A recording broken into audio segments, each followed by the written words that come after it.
আমরা তার দায় নিতে চাই না, এই জন্য আমরা এখন সংসদ থেকে ওয়াক আউট করছি।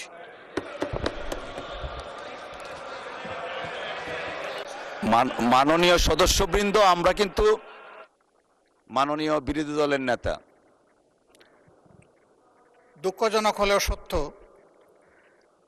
বিরোধী দলের যৌক্তিক বাধা সত্ত্বেও যে কয়টি গণবিরোধী বিল আজকে পাশ হয়েছে, আমরা তার দায় নিতে চাই না, এই জন্য আমরা এখন সংসদ থেকে ওয়াক আউট করছি।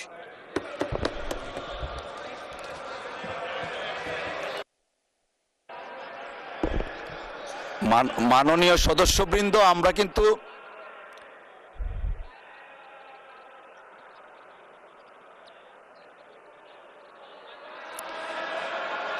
যাচ্ছেন না, আপনারা আসছেন।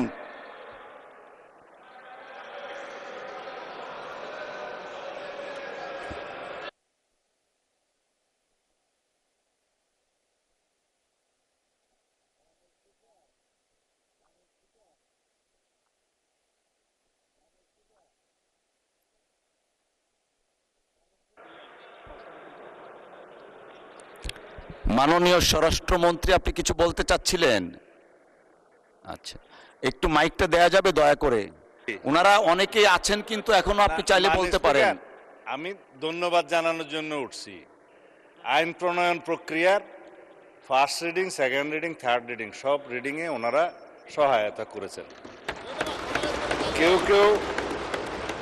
কেউ হাত তুলে সমর্থনও দিয়েছেন। সমস্ত প্রক্রিয়ায় অংশগ্রহণের পরে ওয়াক আউটের কোনো মানে আছে কিনা এটা জানার জন্য, সমস্ত প্রক্রিয়া তারা অংশগ্রহণ করার জন্য ধন্যবাদ। আশা করি মাগরিবের নামাজের পরে আবার অংশগ্রহণ করবেন।